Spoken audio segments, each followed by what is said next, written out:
नमस्ते दोस्तों, आप सभी का स्वागत है एस्ट्रोडॉक 1992 चैनल पर।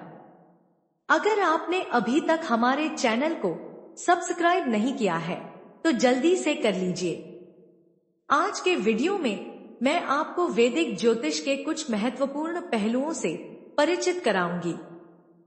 हम 9 ग्रह, 12 राशियां, राशि चक्र और 27 नक्षत्र पर चर्चा करते हैं। सबसे पहले हम 9 ग्रहों के बारे में बात करते हैं। पहला ग्रह है सन, जिसे हिंदी में सूर्य कहते हैं। इसके बाद आता है मून, जिसे हिंदी में चंद्र कहते हैं। फिर आता है मार्स, जिसे हिंदी में मंगल कहते हैं। उसके बाद आता है मर्करी, जिसे हिंदी में बुध कहते हैं। इसके बाद आता है जुपिटर, जिसे हिंदी में गुरु कहते हैं। फिर आता है वीनस, जिसे हिंदी में शुक्र कहते हैं। फिर आता है सैटर्न, जिसे हिंदी में शनि कहते हैं। फिर आता है राहु, जिसे हिंदी में राहु कहते हैं। फिर आता है केतु, जिसे हिंदी में केतु कहते हैं। इन 9 ग्रहों में से केवल पहले 7 ग्रह सूर्य, चंद्र, मंगल, बुध, गुरु, शुक्र और शनि आसमान में दिखाई देते हैं। इसके विपरीत राहु और केतु भौतिक ग्रह नहीं होते। ये शैडो ग्रह होते हैं जो चंद्रमा की कक्षा और सूर्य की कक्षा के मिलन बिंदु होते हैं। लेकिन ध्यान रखें, हालांकि राहु और केतु भौतिक रूप से नहीं दिखाई देते, फिर भी इनका ज्योतिष में बहुत बड़ा प्रभाव होता है। ये आपके जीवन के घटनाओं को प्रभावित करने में अहम भूमिका निभाते हैं और कुंडली, जिसे जन्म पत्री कहते हैं, इसके विश्लेषण में महत्वपूर्ण होते हैं। अब हम 12 राशियों के बारे में बात करते हैं। पहली राशि है एरीज, जिसे हिंदी में मेष कहते हैं। इसके बाद है टॉरस, जिसे हिंदी में वृषभ कहते हैं। फिर आती है जेमिनी, जिसे हिंदी में मिथुन कहते हैं। इसके बाद कैंसर आता है, जिसे हिंदी में कर्क कहते हैं। फिर है लियो, जिसे हिंदी में सिंह कहते हैं।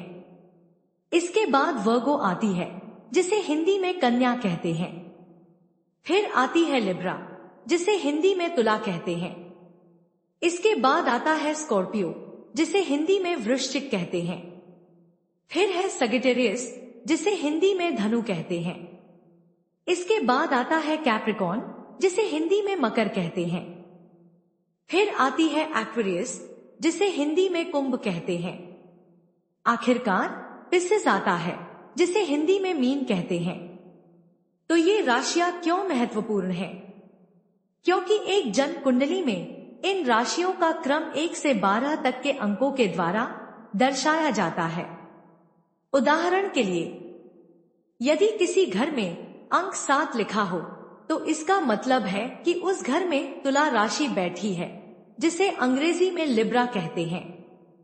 अगर अंक 1 लिखा हो तो इसका मतलब है कि उस घर में मेष राशि बैठी है, जिसे अंग्रेजी में एरीज कहते हैं।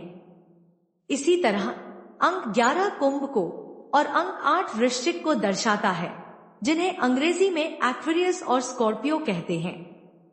अब हम 27 नक्षत्रों के बारे में बात करते हैं, जो आकाश में विशिष्ट तारों के समूह होते हैं। प्रत्येक नक्षत्र 13 डिग्री और 20 मिनट तक के क्षेत्र को कवर करता है।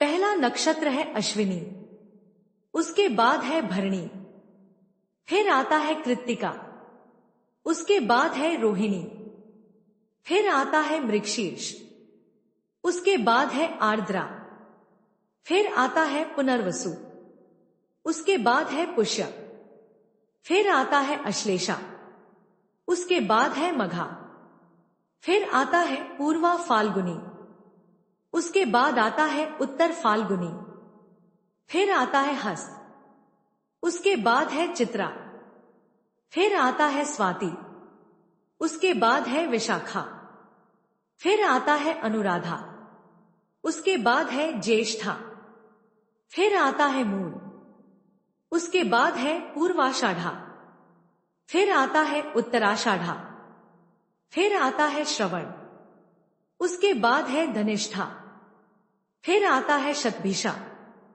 फिर आता है पूर्वा भाद्रपद, फिर आता है उत्तरा भाद्रपद और आखिरकार रेवती आता है। तो अश्विनी पहला नक्षत्र है और रेवती अंतिम नक्षत्र है। नक्षत्रों का भी बहुत बड़ा महत्व होता है। ये व्यक्ति के स्वभाव, जीवन घटनाओं और समय के बारे में गहरी जानकारी देते हैं। हर नक्षत्र के कुछ विशिष्ट गुण होते हैं और वे किसी ग्रह से जुड़े होते हैं।